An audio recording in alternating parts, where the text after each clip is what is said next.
Hello, everyone. We are going to begin.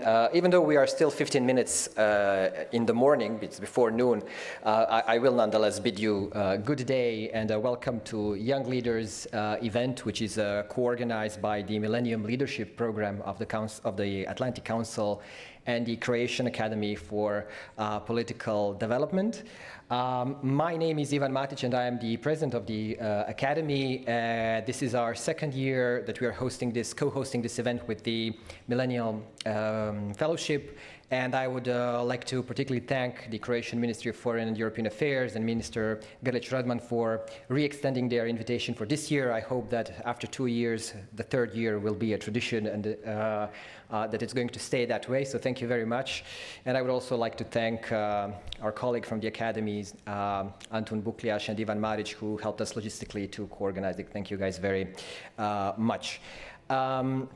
So the topic of our panel is shaping the future of South-North cooperation, a cooperation that is increasingly important, especially in these times of proliferation of crises and uncertainty, and I would dare to say also confusion about where we are headed and how are we dealing with these upcoming crises. And I am very happy to welcome the 4 panelists with whom I will be discussing this broad but important issue today. I'm going to briefly introduce them. B. Pratyusha Chennupati. She is a Canadian national. She is head of regulatory affairs at Pebble Pebble Labs Incorporated. She's a former member of the Canadian Agriculture Youth Council and offers an external review she works as an external reviewer for the Food Waste Reduction Challenge Impact Canada, and she presently serves as a member of the Agile Regulation, Stable and Cybersecurity Working Group at Agriculture and Agri-Food Canada. Pratyusha, thank you so much for joining us. Welcome. Thank you for having me. Thank you. Our second guest is Mohamed Ala Ghanem, a Syrian civil society leader and human rights activist. He has been active in the pro-democracy movement in Syria in 2010. He used to work at the Damascus University as a translator professor and is now head of policy and director of government affairs at the Syrian American Council. Mohamed, thank you so much for joining us. Welcome to you as well.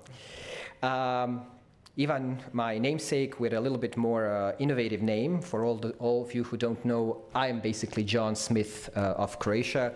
Ivan Vidic is our state secretary at the Croatian Ministry of Labor, Pension System, Family and Social Policy. He focuses on labor migration in particular, but is generally in charge of employment policies and EU-funded programs. He played a pivotal role in 2020 in coordinating activities during the Croatian presidency of the EU Council, and of course the most important thing, you are also a member of the Academy for Political Development, my colleague from the Academy. Ivana, thank you for joining us. Welcome to you too as well. Thank you for naming.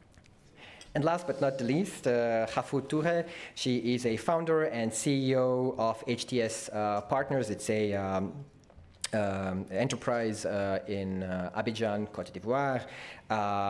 She worked for a very long time at Deloitte in New York and IFC in DC.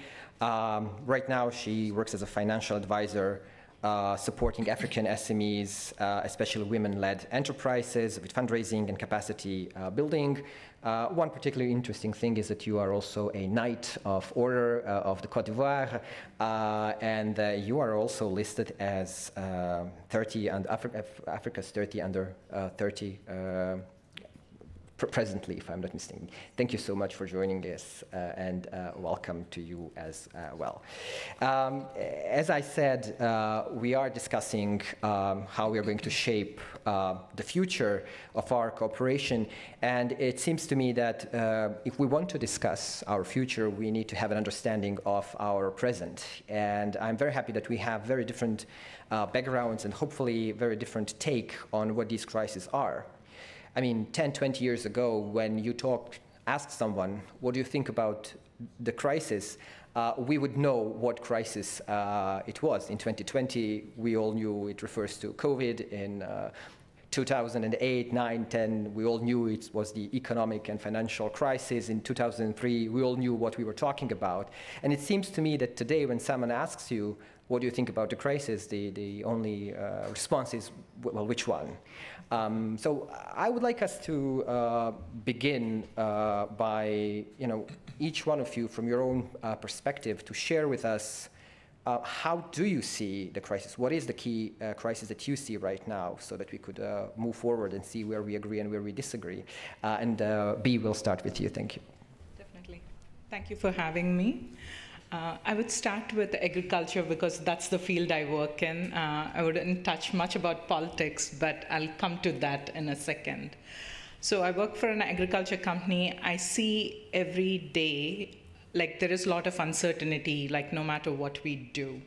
One thing we have realized is, like, farmers have, like, this, one of the things they spend a lot of money other than the seed is on crop inputs, which is fertilizers, herbicides, pesticides, fungicides, whatever you want to call it. So that's where the most of the money goes. When conflict between Russia and Ukraine broke out, the first thing came to farmers' mind is, like, where is my fertilizer coming from? And what's the price going to be, because it's skyrocketed. Just to give you an idea, in 2021, average Canadian farmer would spend anywhere between $60 to $65 an acre, whereas in 2022, it went double the price, $130 to $145 an acre. That cost trickles down along the supply chain. It does also increase your cost of food by the end of it. So a conflict, like, people can say, oh, it is happening somewhere else, it's not affecting me. It does affect you directly with the food side.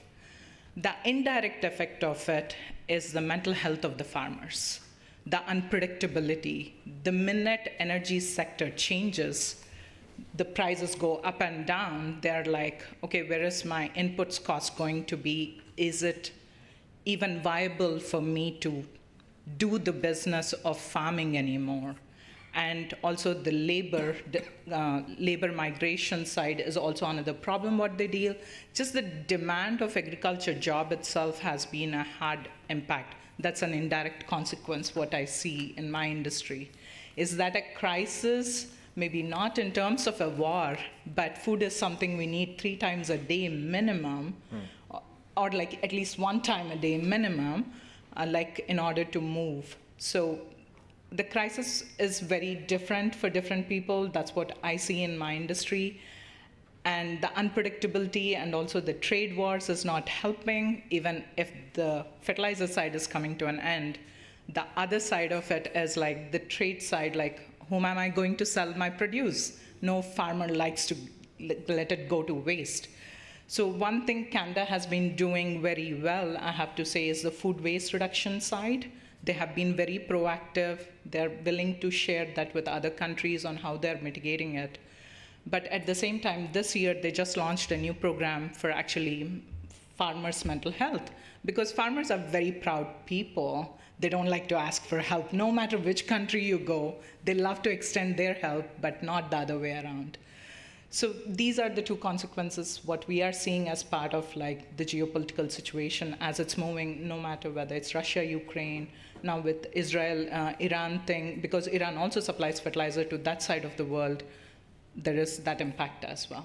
Would you factor in the tariff war that we are witnessing? Is that also influencing? It is quite a bit, because the minute the tariff wars or, like, any headlines makes it to the news, banks don't want to, like, take a risk.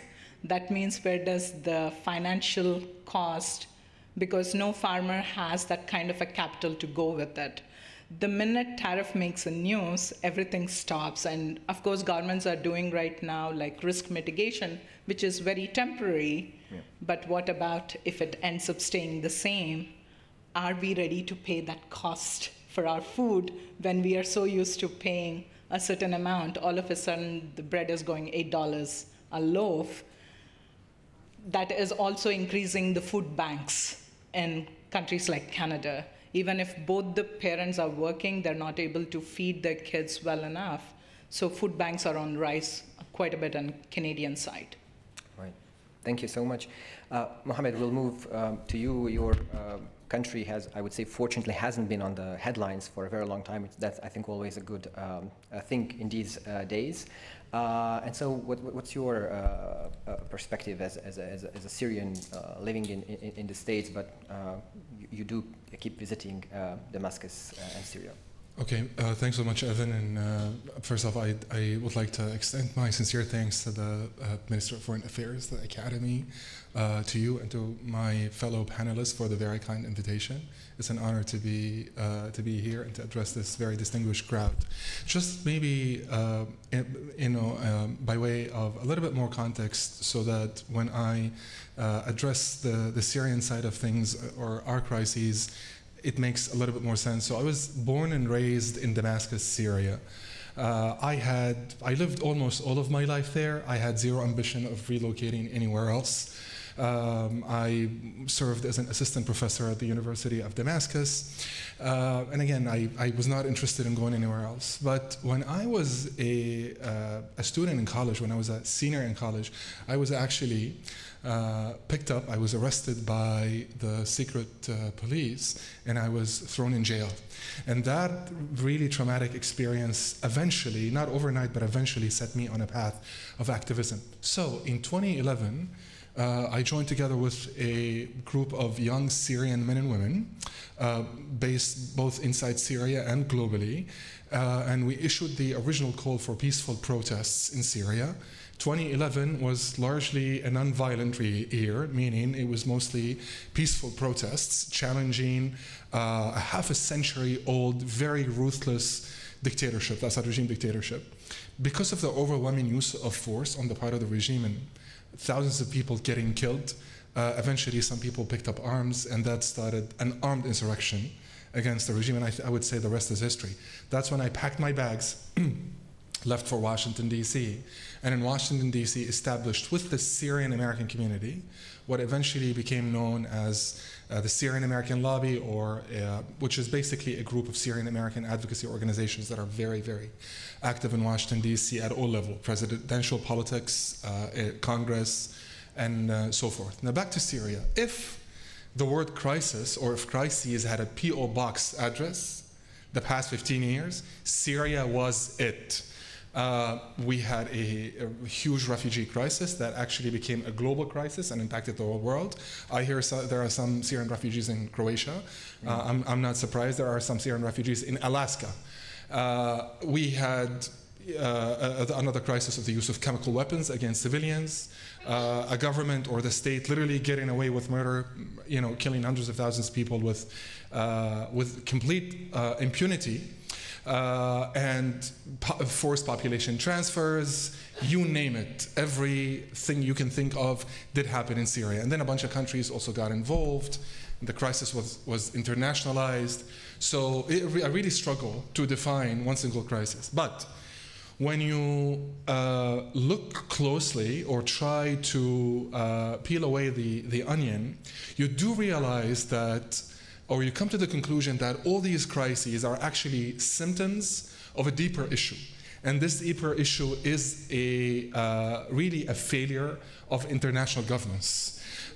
So that actually prompted me to want to study international affairs and to understand the origin of the current international system and understand why it failed us. Because at the time when things started, I knew very little about how the United Nations really worked, about these global institutions, the International Criminal Court, and so forth. So naively, I assumed that there would be some sort of accountability, that the state would not be allowed to mow down citizens with complete impunity.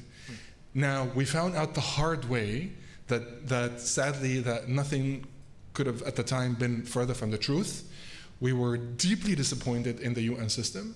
In Syria, the UN system was actually, which is, by the way, very well documented, can easily be Googled, even complicit at times, the local office complicit, helping the Assad regime underreport the numbers of people who were victims of siege and torture. And so that crisis stayed with us for 15 years. The main rallying cry at the time was there is no military solution to the Syrian crisis, only political solution. Because of this, the deadlock at the Security Council, the way the Security Council is set up, really the impotence, near impotence of these international institutions, and apathy on the part of the international community, eventually, sadly, what happened was that the crisis was only resolved back in December 2024 militarily. The regime was completely overthrown. Bashar al-Assad fled to Moscow. And now we have a new system, a new government that's rising from, the country is rising from the ashes, and we're going through this political transition. So I would say, if I had to name one crisis that is not just uniquely Syrian, but that had the really deep impact on Syria, I would say it's a crisis of international governance. Thank you very much. We'll definitely come back to that, but I think you made a great introduction for Ivana. Your position here is a bit specific because you are a state official, but you deal with an area that is becoming more and more important to Croatia, and I think that with Croatia being, and will probably be for a very long time, the youngest EU member state, can certainly provide a unique view of, yeah. Anyway, I hope you can hear me. I would like to thank the minister and his spokesperson for kindly inviting me here today to represent the global north, no more nor less. Firstly, when we talk about crisis, yes, the rhetorical question is which crisis? But I think it would be naive from a person coming from Croatia or Europe not to mention the situation in Ukraine. And I think that from what I've seen so far, it's always a question of proximity and the impact that you feel from a certain crisis. For me, the situation in Ukraine and for everyone is, I would say, pretty clear. What is unbelievable is the intensity and the human toll on the population that is simply happening in Ukraine. I would agree with what my colleague said, because firstly, we have a huge security crisis. Some of them are very serious, extremely serious, maybe even more serious like Sudan. But it's actually a crisis of values where you see a lot of leaders, a lot of countries basically not wanting to get involved and being, I would say, a bit apathic. And it's really a question of proximity, because I had an opportunity with my colleague State Secretary to visit some parts of the world. I won't mention anyone, but when something is simply 40,000 kilometers away from you, proximity is key. In any case, I think that, this is our government position, it's also a question of time. We're on a test here, but that doesn't mean that we shouldn't stick to what we strongly believe works. And these are universal human rights, the international system, rule of law, and everything we worked on so closely and detailedly in the decades before us. There is, from me, no other solution to these mechanisms. Maybe they are inefficient, maybe they need changes. We are undergoing changes, but it's necessary. We need to get back to multilateralism, and bilateral solving, especially strong hand solving of situations, is not an option for us. And when we talk about values, Ukraine for me was unbelievable, because it's simply scary that somebody can say, I'm stronger than you and I will take part of your territory because that's my interest. Right. And that's a taboo that was broken in Ukraine. And if we don't get back to our core structures and values, it's going to be a huge problem. And I'm invited here probably because I'm in the Ministry of Labor, Pension System, Family and Social Policy. And what my huge dilemma is that just because we humans are, fighting each other, doesn't mean that three other core processes are not going on. And this is the digitalization, the huge leap in artificial intelligence, the climate crisis, and of course the demographic crisis. Perhaps the last is the most important connection between the global north and global south, because for all of you who don't know maybe that much about Croatia, we're an important people, but not too big. We're 3.8. We have extremely strong economic growth. But is it not for the global south? We couldn't provide part of the labor force we need to continue to grow and to catch up. Just a small example of how we are interconnected to the global south. And basically, this is the situation for the whole of Europe and for all advanced countries, so to speak, advanced. So from our perspective, this is really the taboos that were broken. We need to get back to the negotiating table. As Croatia, we strongly support all the escalation and prevention of the loss of human life. But I also think that as a smaller country, I think we have shown that regardless of your size, you can be a good example of what to do in these situations. you can be a good example of how to adapt to technology. So actually, we're the ministry who finished their committee first, I have to say, in the OECD. And they were quite surprised how small our teams were, but what kind of mechanisms we were providing to cope, for example, with AI, and when this really huge twin transition. So there is a lot to learn from Croatia, but my point is that just because a conflict ends physically doesn't mean that it doesn't have a long-term toll on all our security and social security systems. So we talk a lot with our Ukrainian colleagues, and I think that a lot of people will just realize what the toll on society is when a crisis or conflict ends. And this is where we talk a lot with a lot of other countries who are in this situation, of course, predominantly our friends from Ukraine. And Croatia has a very unique experience, but most importantly, we are the youngest OK member state. We were the only European country that recently went through a conflict, and we're a story of success because we stick to the European Union, we stick to the OECD, we stick to NATO, and that's what really counts for smaller countries. That is the only way that at the global level you can secure a position and vocal your points even more strongly. When you're alone, when you're not part of these institutions, it's extremely hard to cope. And then we're talking about technology, especially because of a lot of our smaller countries, we don't have these organically, we don't have these industries. And without the transfer of knowledge, without the support, without EU funds, we would have a very hard time to adapt, if at all adapt. Right. Thank you, Ivane.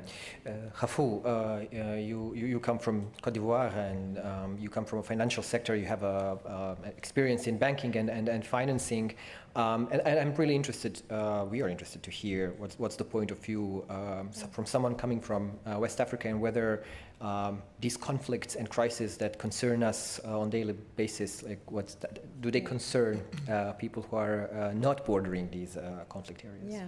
Thank you so much. I would also like to thank the Foreign Ministry for inviting us, and also the Academy. This was a perfect transition into my crisis, because I think one of the most important crises, especially in our part of the world, is the demographic crisis. So the African continent has 1.5 billion people, and 60% of those, almost 1 billion, are under 25. And we see a 2 to 3% growth every single year. So what do we do with this growing population? What do we do with this youth? So the security threat that come with unemployment, or all of these youth that just don't have any means to occupy themselves, there are a number of them. So we can see how we've seen illegal immigration, we can see how we've seen even security threats within the region, and within even some of our countries and neighboring countries. We can see how they can get brought up into different terrorism groups. So there's a very big security threat that is associated with unemployment. So the demographic crisis is a real one. But I also see demographic as also an advantage for the continent. It's an opportunity for innovation. It's an opportunity for the youth to go into sectors that were not even a thing when we were growing up. We see a lot of them wanting to go into creative sectors, into using social media to find jobs and so on. So these are all opportunities that is open to the African continent.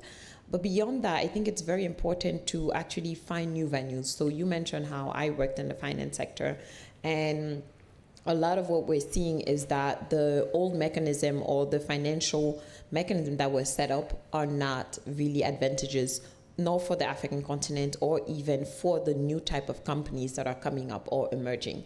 So we have a very structural system where it's bank looking to provide loans to company. I'm going to take the context of Côte d'Ivoire, where more than 80% of companies are SMEs, and you'll find that 60% of those are in the informal sector. So how is the banking sector adapted to lend to those companies that don't even have a bank account, and they don't see a reason for them to formalize themselves, because they're still operating, they're still contributing to the economy on a daily basis. So how do we make sure that we have different type of capital pool and resources for these enterprises? So that means also having love money, meaning that we are actually, and this is something that we already do, right? I'm part of the founding member of the Côte d'Ivoire Business Angel Network. And before we even formalized that whole process, we were already lending and giving money to neighbors, cousins that have a great idea that we wanted to support. So how do we channel that into more like venture capital type of work, where it's more structured and you're actually guaranteed that you get your resources back?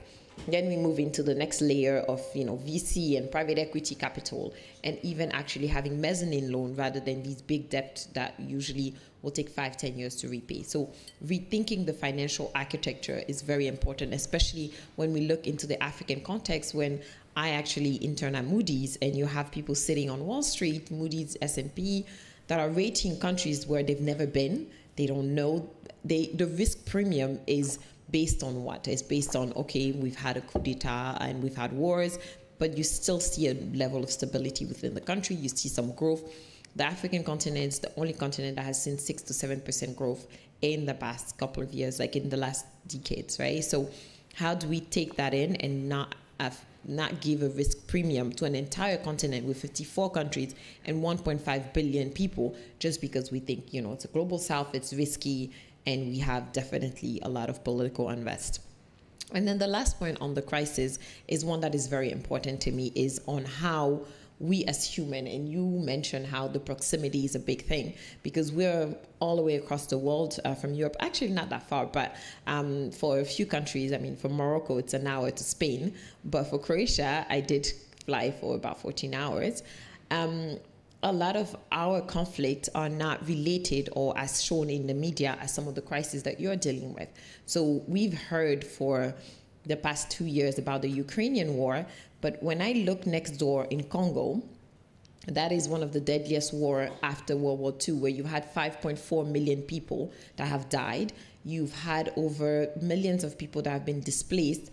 This conflict has gotten, even in the past 5 years, much less aid than any other conflicts. And even when you think about the Ukrainian conflict, they've raised more in the past 2 years than this conflict over the years, right? When you think about Sudan, where you've had 10 million people displaced or refugees over the past couple of years, 25 million people affected by famine, and over 150,000 people dead just in the last 2 years, you're thinking, okay, do we place different value on human life?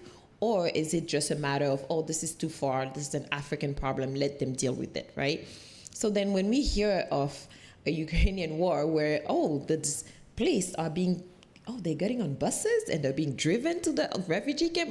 This is a fancy war. It looks like a very, high-class war, very well covered.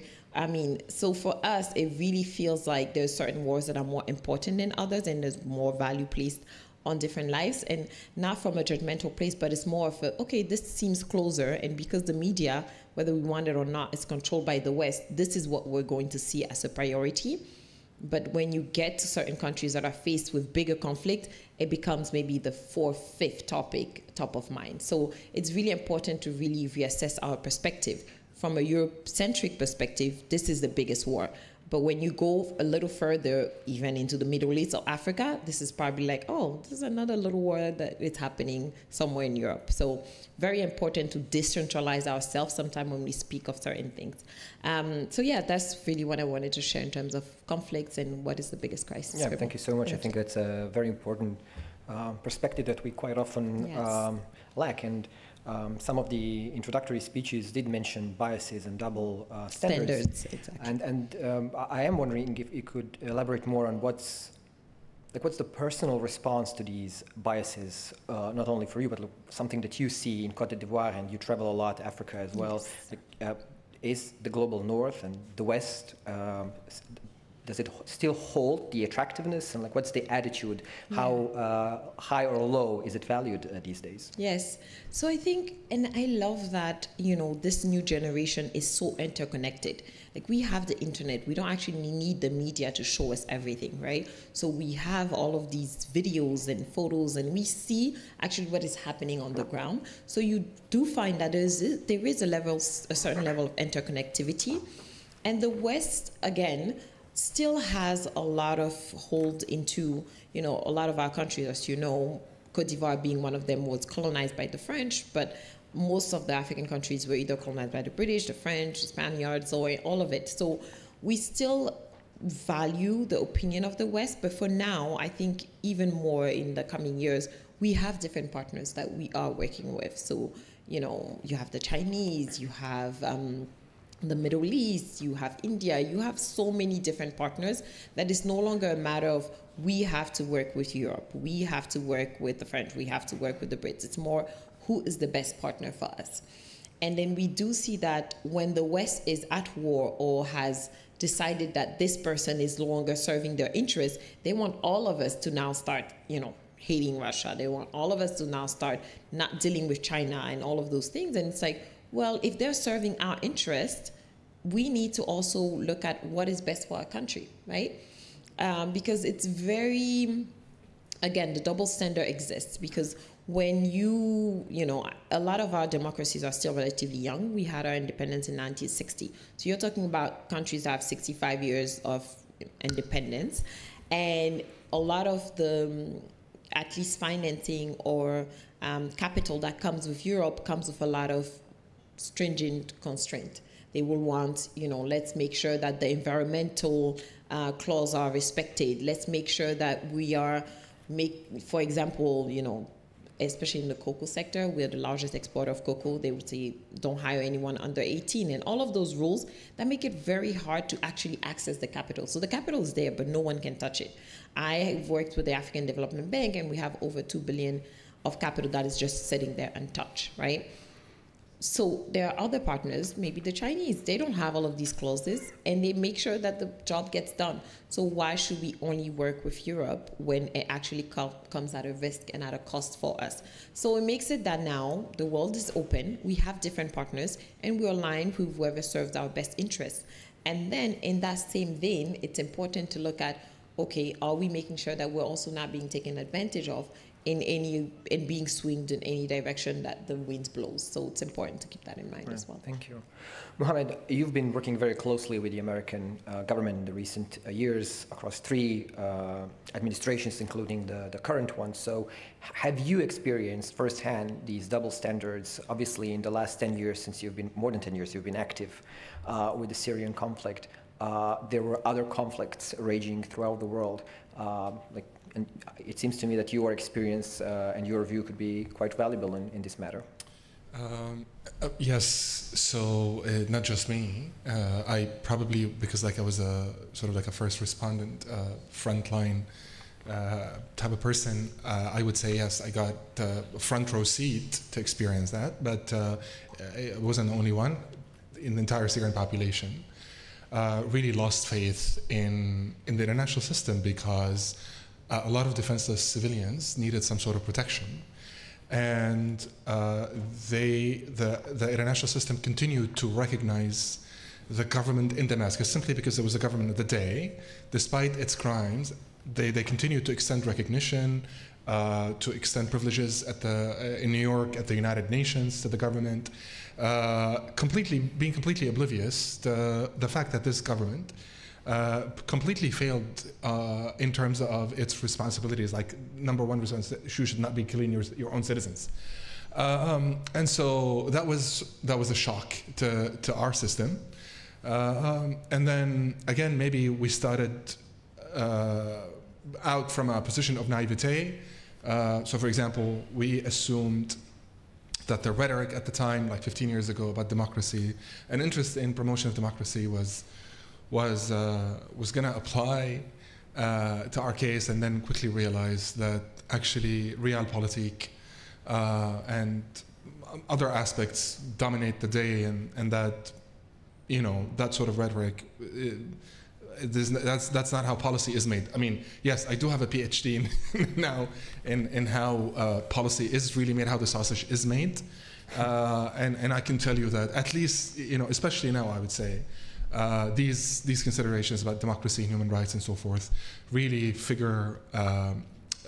does not figure, let me put it very diplomatically, does not figure prominently in the decision-making process. So, for example, recently in the United States, the entire department responsible for international aid was completely shut down, and the Department of State came out and said, we are reorienting our policy. This is not charity. This is about our own national interest. I think if we had known that 15 years ago, it would have been easier to deal with the international system. But at the time, we were flooded with messaging about democracy and human rights and so forth. And a lot of us, including me, we bought into it. And then we got a rude awakening. Now, the last thing I'll say is that whether it's the United States or other countries, yes, sadly they got Syria and their Syria policy spectacularly wrong for a long time, and that spawned crises that impacted them. Tell me, like, can you point to any European country that was not impacted by the refugee crisis, by the Syrian refugee crisis? Even European politics, with the rise of the far right in Europe, was impacted by that. Nigel Farage in the UK literally campaigned using billboards, using Syrian refugees as the boogeyman. And so when these things happen, they are not, the consequences, the repercussions are not limited to their context, or to, these things were not limited to Syria. They travel across border. They become transnational and international problems. So yes, we are eyewitnesses to the doublespeak and the double standards. Not all lives matter. At least not all lives matter equally. There's certainly an order. However, you know, this is like I'm not here in order to bash anyone. So I also, for the sake of objectivity, I have to tell you that the U.S. recently actually is doing very well as far as Syria is concerned. The Trump administration made a decision. Of course, we urged them, partners in the region, other countries, Turkey, Saudi Arabia, other partners of the region, urged the Trump administration to lift sanctions. President Trump came out and made that very good decision to lift crippling American sanctions and to give the country a chance to rebuild. We have an excellent special envoy to Syria. His name is Tom Barrack, who's doing a spectacular job. Trying to provide assistance without really trying to get involved, micromanage the transition. This is so refreshing. Of course, there are shortcomings. There is no aid right now. It's completely frozen. There's huge room for improvement. But by and large, if we had had this sort of policy 10 years ago or 15 years ago, I think we would have spared the international community issues with terrorism, with refugees, and so forth. So we've seen improvement recently. Yep. We're very happy with it, but sadly for 14 years that was not the case. Right. Thank you so much. You've mentioned the end of the USAID program, and I wanted to link to that before I give the floor to the audiences. So just so that you know, I will allow for questions from the audience. So if there will be some, we will take it. But one of the reasons this panel was organized is because of our millennial generational perspective. So covering people born from 1980 to 1998, popularly known as millennials. I read somewhere that the best contribution to civilization thus far that we've made is that we've quit on ironing our clothing. Now, I did iron my shirt this morning, so I don't know if that makes me a good or bad millennial, but I would say that our time is coming. Obviously, we live in it, but I am wondering, how do we as a generation, I mean, you in particular as members of our generation, how do you view this apparent trend and shift from soft power to hard power? Very recently, we've seen all NATO member states, bar Spain, committing to 5% of GDP being spent on defense, and we've seen the EU doing something that 10 years ago was unimaginable, prepared to take loans to fund EU defense systems. And obviously that money has to be taken from somewhere. And so are we seeing a shift from soft power to hard power, and how do you think this is going to influence how the rest of the world views the EU, how it views the global north, and what are going to be the consequences for this relationship? Is this the good way to go? I'll start with you again. One thing I would say, because my family is from India, one thing I have noticed every year when I go back is countries from global south are now, it's like not looking for validation might be the right word from north compared to before. Before it was like, I don't know if I say this particular statement, what would a particular country in West would think, and certain sanctions or certain help, what they were receiving, would that be barred, was the thing. But now they feel like, okay, why should I look for validation is one thing. Second thing, I can have my own opinion because I'm also like rising economy-wise. They have like very young population. They have great ideas. They have the power to execute today. So they're not looking for help. They're saying is like, let me be me, but at the same time, where can we collaborate is what they're looking for. That's what I noticed from the global south more and more, whether it's India, China. Of course, the double standards are there. There's no doubt about it. As humans, we have both sides, right? At the same time, I feel like the global north is a bit threatened on one end, but at the same time, they're also looking for opportunities during this process. Okay, what are they good at? What can we learn from them? It goes both ways, and that might bring us to a better world. To your point, I think millennials can do a better job of helping that dialogue, execution, and things make it happen rather than just leave it to statements or like all these proposals and all these things. And to one point, I wanted to say, like a few years ago at FAO, at one of the conferences, somebody said, why does money have to be from one particular country, just like to what Hafu said? Investment is an investment, and we need chances to grow there. Why wouldn't you take it from global south when somebody is coming with less things instead of coming with more conditions and saying like you're allowed to do only this way? Money is money. And I remember a particular African country said, why should we choose? Yeah. And that dialogue is getting more and more stronger from what I'm seeing. Right. Hafu, you've been nodding. No, I totally agree. I think. Can you hear me? Oh, perfect.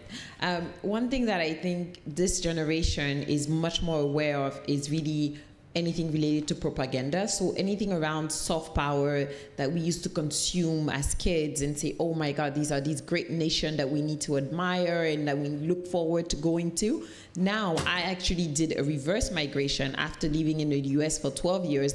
I was counting the minute to go back on the continent. And I remember when we were recruiting in business school, everyone was like, oh, this is Madame Africa. She wants to go back to Africa so bad. Because I was like, well, I don't actually like living in the West anymore. And I want to go back home so bad that I even moved before I even found the job. That's how bad I wanted to move back. And this is how much this generation really thinks highly of not only their countries, their continent, but they actually think that they can bring value and that there's so much more to do there than in the US, where almost everything has been done, or in Europe, or so many other places. So I think that has created a bit of that shift where these nations are saying, okay, our soft power isn't working as much. And when we want to make this decision, what is one thing that we have? It's money and it's power to arm ourselves, so that if we want to actually go to war with anyone and we know we are not in the right, then we can just use our, military power, which is kind of risky in a way that you're thinking, okay, so we are no longer holding them accountable to those standards of peace and collaboration and democracy. But on the other end, you're also realizing that no one wants to just be beaten over the years, right? You're finding other ways to fight back. So peaceful protests, social media, you're seeing that these small countries are actually fighting back using other resources. And I think that is one of the greatest contribution our generation is using that same soft power that these countries have used in the past to actually bring light to situations that we wouldn't normally see in the media or that we wouldn't be aware of, and saying, oh, this is what they're doing. At some point, they need to be held accountable. And we've seen how that has made some impact. Like Apple had lost part of, their profit when people realized that actually all of the metal that is going into making iPhone is coming from Congo, and this is why we have this terrible war there. So what are we doing? We've seen a lot of people, just deciding to no longer purchase or to actually ally with other more clean ways of providing these minerals. So there's different ways that we can actually fight back that doesn't involve like hard power. Yeah. Thank you. Ivane. Well, my thoughts. Firstly, I think this is really, I'll get back to one point that I heard, and I think this may be, from my perspective, one of the most important things in the world today, especially in this panel. Firstly, when it comes to values, you can't cherry pick.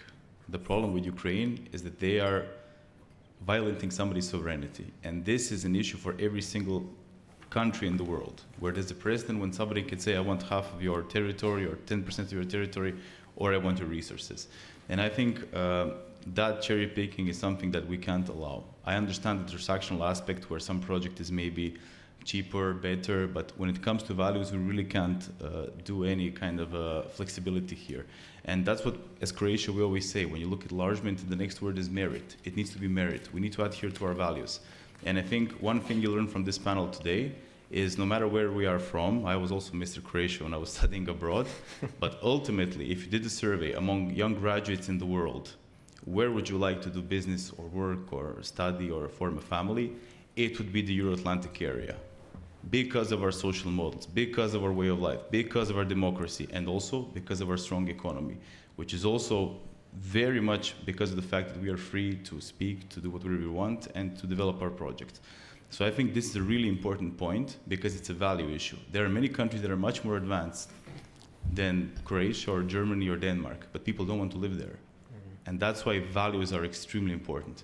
And I have to get back to these transitions. If we don't get this right immediately, imagine the combination of AI and total surveillance and a totalitarian country. So I think this is a extremely important point to share with everyone today, and also a bit of optimism. We are a country where we had naked aggression on Croatia. The reaction was... Lukewarm. There was reaction, there was support, but what we've seen in the case of Ukraine is basically universal support of countries who care about values. So we made huge progress. Of course, it's always a question, I have to get back to proximity, because a lot of us don't know what's going in those countries. That's why the Republic of Dubrovnik had, I don't know, 3,000 people at the time, but 200 consulates to know what's going on. But in Ukraine, we know what's going on. It's very clear, it's transparent. You can see it on YouTube every single day. And here we are clear. I think we made huge progress as, I don't know, the global democratic world. And also, I think that even small countries like Croatia in many of these crises are providing serious support, also in times when some of the public is very concerned about this and this costs. But even Croatia had very serious missions throughout the world, which were not always very welcome in the public. And also, I have to say, our social model costs. But there is no dilemma in the Croatian public about, realistically, about sending support to Ukraine. Right. We had 13 packages up to now, and I think this is the way to go. Of course, we learned a lot through this, but the reaction to this whole situation that we're having in Ukraine is a stronger EU and is a stronger NATO, and is higher defense spending because it's necessary. So my point being is that many times, in the case of EU, I am at the ministerial meetings. A lot of times it feels like you're in the roundabout on many files, but ultimately we've created a model that is attractive. And it's because there's no cherry picking. Right. It's values and it's economy, but it's both. Great, thanks.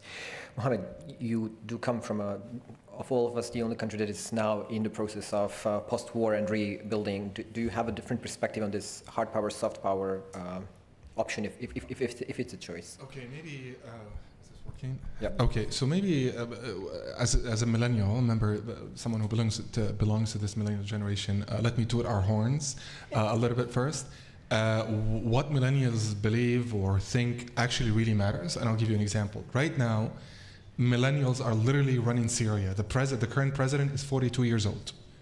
His foreign minister is 37, 30, 80 years old. The whole cadre at Syria's new foreign ministry are people in their late 20s and 30s.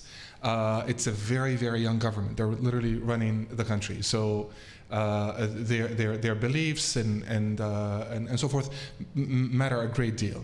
Now, if I were to identify one thing I would say about my generation in Syria is that we no longer really believe or buy into what we in the international system. To us, it's something that we did believe in at one point, turned out to be a myth. Children were gassed to death, and there was a line in the sand. It's like, you're not supposed to use chemical weapons against civilians, and if you do, there will be repercussions. And then there were no repercussions. So I think there is more interest in self-reliance. There is more interest in sort of like making it on your own. And it's good and bad at the same time. It's good because, you know, this is life. At the same time, it's bad because this is not good for us as a global community. That's number one. Now, the second thing about soft power and this shift, there's definitely a shift, and we see it on a daily basis. The United States, for example, right now is shedding away a lot of its soft power and expressing more interest in hardball politics and other means and expressions of power. I would say the post-World War II order that was created by the West, particularly by the United States, was a marvelous thing for the West. It created so much wealth and affluence, created a period of uninterrupted peace for the West, not necessarily for the rest of the world. Like, for example, the modern state, in our case the Syrian, was not a good thing because they had a claim to, again, being the government recognized internationally as the government of the day while they were killing their own citizens. But for the West, it actually worked very well, created so much wealth. Now we see the system fraying at the seams. This lack of consistency in enforcing what you believe in and in your values is definitely having a huge impact. And I would say it's for the West, it's a net loss. Again, because the system was working, at least for the West. And now you're reverting to an older form of politics that was with us for thousands and thousands of years, that we're no strangers to, and we know that eventually it does not create a lot of peace. So yeah, it's sad, but it is what it is, and this is where we are today. Great, thank you. I'm acutely aware that this is known as the most dangerous panel because it's just before the lunchtime, and I will allow for a question. If there is a question from the audience, if you promise there is not going to be any hungry violence towards me and my panelists. I do have one last question if there are no questions from the audience. So you are hungry. Okay, no, there is. There is a question. There is a question from Lucas. Felix, if you could introduce yourself and tell us to whom the question is directed the to. whole panel. I'm Felix Lucas, sports entrepreneur and a proud member of Academy for Political Development and a proud millennial as well. So you spoke about a lot of things today, but you mentioned values and cherries, what I remembered, cherry picking. So we live in a world where individualism was really growing and promoted all around the social media, but we can see it doesn't bring result. We live in a really dangerous world and not a happy world today. So we are the last generation that remembers the time prior to the smartphone invention. And you can see now with the introduction of artificial intelligence that the world is going to alienate even more people, and people as humans, we cannot be separated from a social responsibility for being part of the community. And you cannot even achieve happiness if you're not contributing to the society. But everything we see today in the social media, in any media, even in the world of politics, and particularly in the world of superstars, being in a sports, in a pop culture, it's people with no values at all, or terrible values for humanity. And because of the profit and a large tech industry who are making this profit, young generation is becoming more and more addicted and depending on pills and other drugs. So how millennials, because it's our responsibility, we are that generation that needs to change, and we need to educate new generation to come to become back again social responsible. Why I mentioned cherries, for example, 50 years ago, I'm from Castela, cherries were famous there, and if you steal a cherry, society would separate you. And even your family, next generation, they would say, don't hang out with this guy. They're thieves. But today, if you steal a cherry, you make a lot of money and you present it on a TikTok as a cool thing, you're a superstar. So how do we address this huge issue in the world? I feel like this is also a critic of the Gen Z, of the upcoming one, yeah.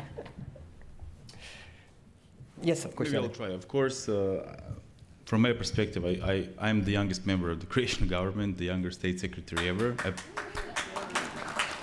I don't know if that's good. We'll see in time.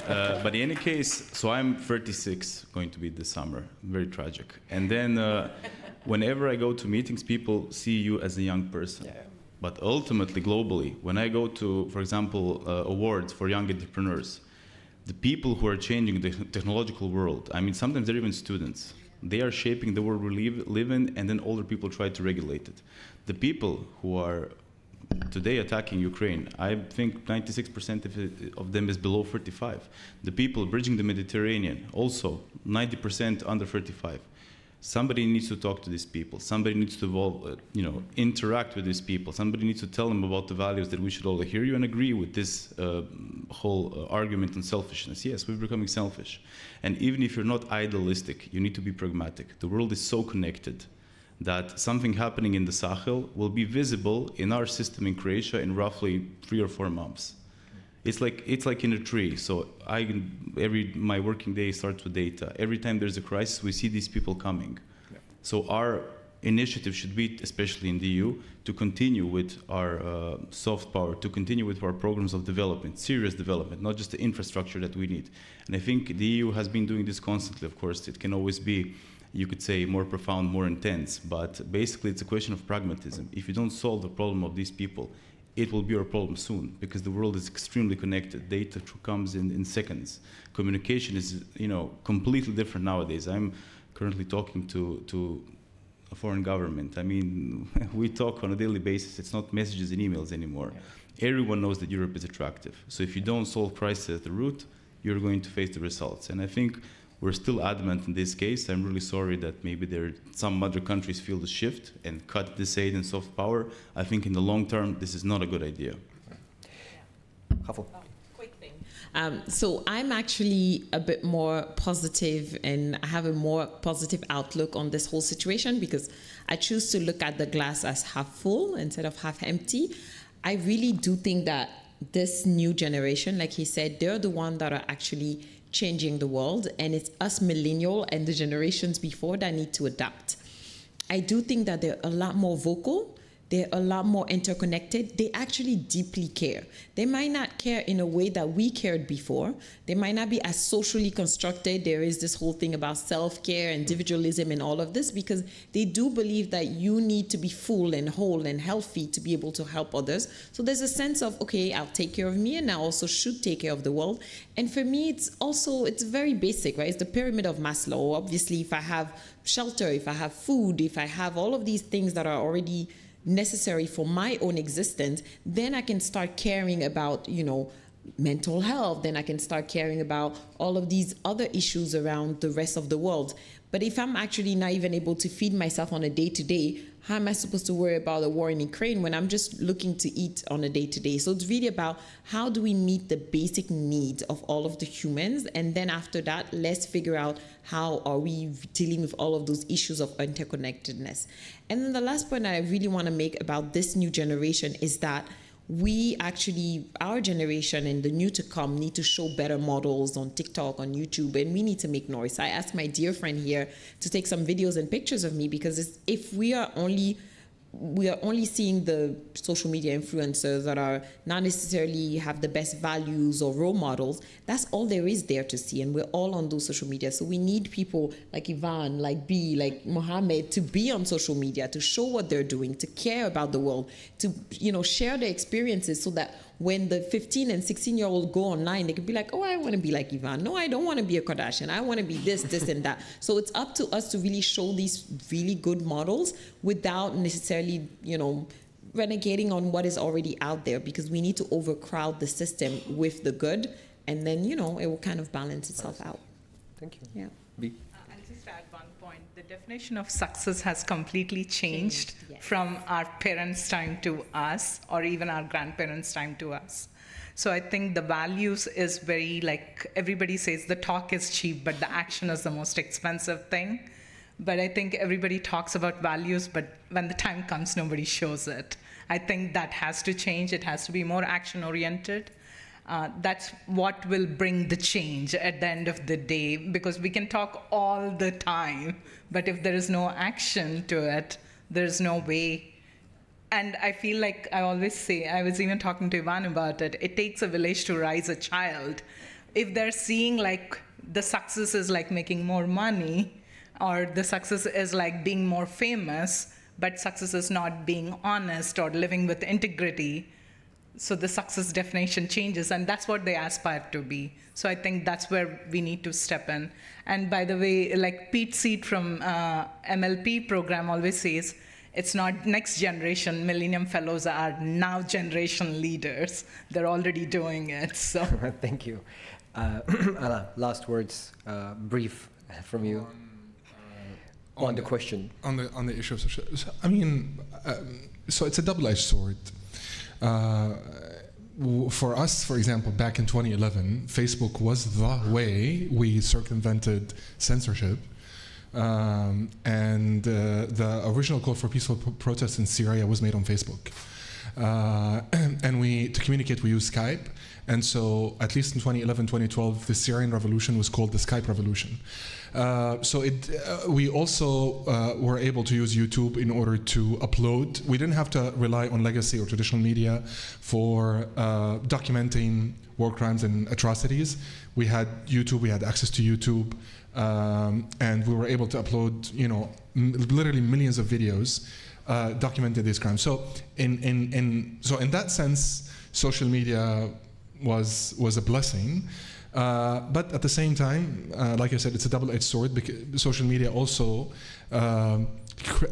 gave access or created platforms for people who are not necessarily experts on certain on issues or well informed on certain issues. So misinformation, disinformation, people like completely clueless on certain issues, talking and pontificating about it, and like you said, getting hundreds of thousands of likes or gaining currency on these things, and that created the issue. I think it is something that we have to deal with. We have to continue, I think, to think of ways in order to harness that good and mitigate those bad consequences. And so when your suggestion is a good one, we need to flood the system with good, and eventually hoping that the good currency will drive the bad one out. Thank you all for very much. I do hope you will excuse us for extending our panel for 5-6 minutes. I hope that we were interesting, that we've opened some very interesting and important topic. If we do want to shape our future, and I think we already are, I think listening, and not only listening, but hearing is the key. And I do hope that we will all take, not only from this panel, but this forum, that the glass indeed is half full, and that we will actively decide to fill it and not to drain it. Thank you all so very much for coming and sharing your thoughts with us. Thank you.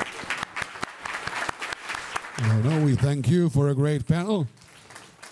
Just to remember this moment, can all the millennials raise hands just for a second? Do not believe the AI, because it says that we are already Gen Z if we were born in 1981, which is completely wrong. So do not trust AI at all the moments. Give them time to learn something. Cherish the moment with these perfect youngsters who shaped the world future. Well, youngsters, it sounds much better, right? It's talking about my generation. Warning, important message coming. The lunchtime already started. At the 7th floor of the hotel, you have finger food and everything you need to cherish, low calorie, so we can go throughout the day. But remember, we start at 2, and be like Croatian. Nothing has ever been settled on a panel discussion nor on meeting, but during the lunch, everything can be done. That's the way they do it in Dubrovnik for a few thousand years. Enjoy. We say dobar tek, bon appetit.